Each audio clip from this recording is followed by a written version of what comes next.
Have you ever seen someone walk through town carrying a full glass of water, day after day, never spilling even one drop, while everyone laughs and calls him mad? For 30 straight days the whole village whispered, pointed, and mocked. Then came day 31. What happened next was so powerful that every single person fell silent, dropped to their knees, and realized they had just witnessed the greatest secret to changing your life forever. Nestled high in the misty mountains stood a small village where the air smelled of pine and wood smoke. In the center walked Karan, the man everyone knew but no one truly understood. He was always rushing, phone pressed to his ear, bags swinging from both arms, eyes darting everywhere at once. People greeted him with smiles that quickly turned to pity. Karan had big dreams once, dreams of building something meaningful. But now, those dreams felt like distant clouds he could never quite reach. Karan's days were a whirlwind of half-finished chaos.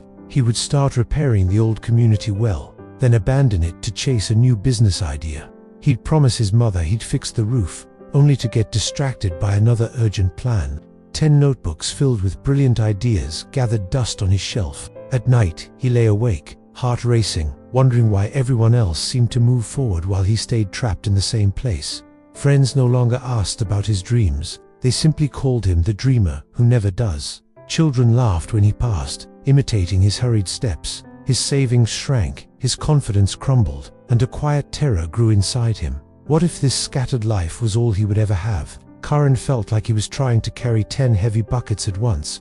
The harder he tried to hold everything, the faster everything slipped away. He was exhausted, ashamed, and beginning to believe that real success was meant only for others, never for someone whose mind raced in 100 directions at the same time. One golden evening, tired and defeated, Karan sat beneath the ancient banyan tree at the edge of the village. An old monk he had never seen before sat quietly nearby, eyes gentle, face peaceful as still water. Without a word, the monk took a simple glass, filled it to the very brim, and placed it in Karan's trembling hand. "Carry this everywhere you go for 30 days, the monk said softly. "Do not spill a single drop. On the 31st day, come back." Karan almost laughed. A glass of water. This was the answer to his chaos. Yet something in the monk's calm gaze held him. For the first time in years, Karan felt a tiny spark of hope. He closed his fingers carefully around the glass and nodded. The strangest journey of his life was about to begin. The first day was torture. Every step made the water tremble. A single thought about tomorrow's worries sent ripples to the edge. Karan couldn't text, couldn't wave excitedly, couldn't even turn his head quickly. Villagers burst into laughter. "Look at Karan and his silly glass," children shouted. By day 5 he wanted to quit. His arms ached, his pride burned, and the mocking grew louder. But every time he considered giving up, he remembered the monk's peaceful eyes and kept walking. Slowly, something unexpected happened. To keep the water steady, Karan had to slow down. He had to breathe deeply. He had to notice only the present moment, only the next careful step. Distractions that once controlled him now had no power. The glass demanded his full attention. Days turned into weeks. The laughter continued, but Karan began to hear a new voice inside, quiet, clear, and strong. For the first time in years, his mind wasn't racing. The glass wasn't just water anymore. It was teaching him the one thing he had never truly given anything: complete, undivided focus. Around day 20, the village began to notice something different about Karan. His steps were no longer hurried. They were steady and sure. His eyes, once restless, now carried a calm fire. He returned to the half-fixed well and completed it in 3 days. Work that had sat unfinished for 2 years. He finished the roof for his mother, built shelves for the school, and started a small workshop that actually made money.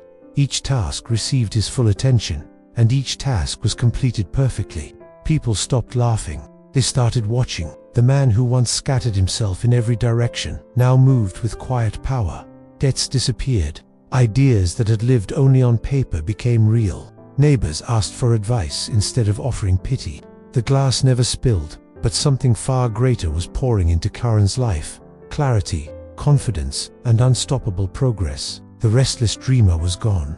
In his place stood a man who understood that true strength, isn't about doing everything at once. It's about doing one thing at a time, completely. On the 31st day, Karan returned to the banyan tree. The glass was still perfectly full.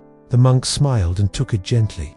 "You didn't carry water," he said. "You carried focus. When you stop trying to hold 10 things poorly, you can hold one thing perfectly, and that one thing becomes everything." The power of focus isn't magic.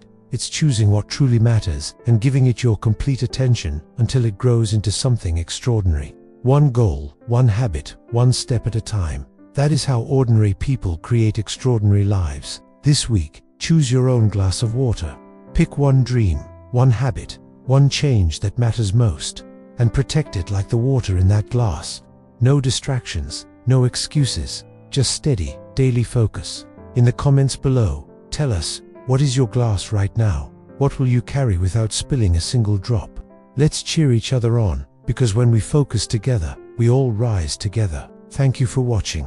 If this story touched you, share it with someone who needs to hear it today. The world needs more people who understand the quiet, unbreakable power of focus. See you in the next story.